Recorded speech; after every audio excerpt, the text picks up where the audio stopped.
it's not a completely disastrous result for Canada. They do still move on in the Gold Cup against El Salvador on Tuesday. They'll try and clinch the top of the group and move on to the quarterfinal.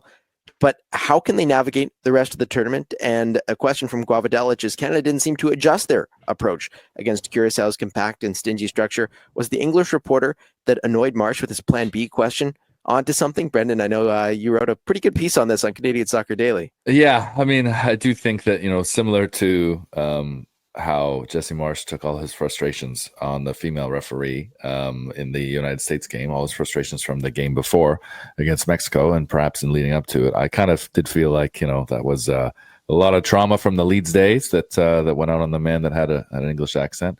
But at the same point, I do feel as though Marsch has always been that type of manager that there is a lot of thought put into everything. The difference is that sometimes you're not able to always execute that in the moment. And I think that was one of the flaws of John Herdman. I do think that they had, all the way to plan Z as well. And sometimes they couldn't decide. Sometimes you've got too many options. I don't think that was the case against Curaçao from the likes of things. I do think, though, that there was a bit of a surprise where that Curaçao is not a typical CONCACAF team.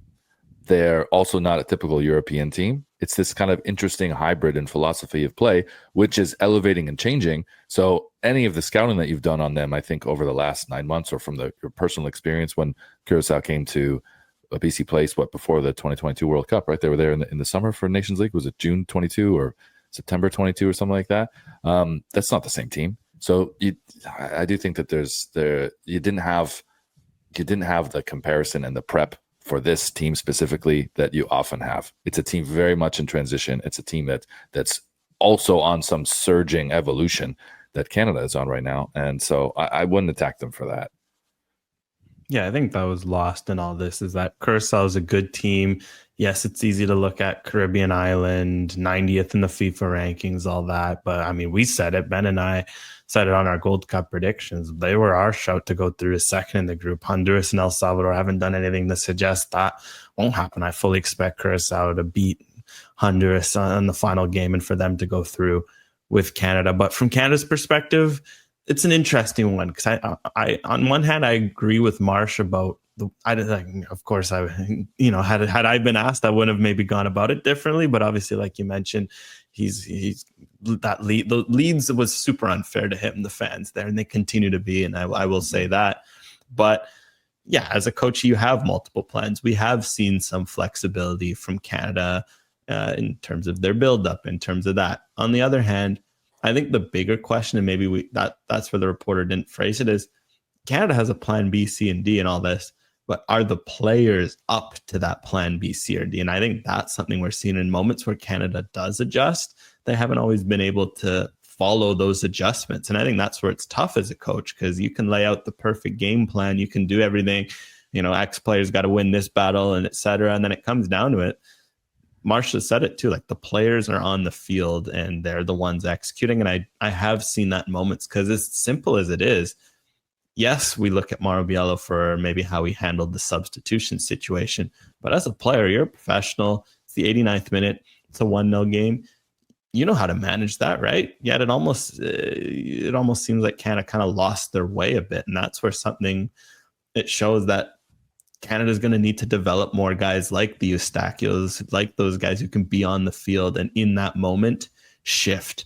Because, yeah, I think those are games you have to see out. For what it's worth, Canada has taken the lead 10 times under Jesse Marsch. This is only the third time where they've even dropped points, and all 3 have been draws. They've done a pretty good job of holding on to the leads they do get. But no, I think there is some validity to the idea that the players have maybe struggled to follow some of these adjustments they've made in games. I think there's also a point of it's Biello on the sidelines and not Marsch. So shifting to another, B, C, D, double Z of Marsch is a little bit more difficult when you're kind of trying to read what Marsch wants instead of making the decision yourself, because I don't know if Biello has that confidence or even the ability to make the decision himself in this moment with this Canadian men's national team, because he's not the head coach. I think when he was the interim, there's no hesitation there on changing the plan.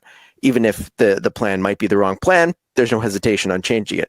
But now there's probably a bit of a hesitation there of not wanting to completely, turn against Marsch or choose the wrong plan out of, 27 plans apparently that Jesse Marsch has, which somehow adds up to double Z, but you can explain the math to me on that later. 52 plans, no? Or is that crazy to say?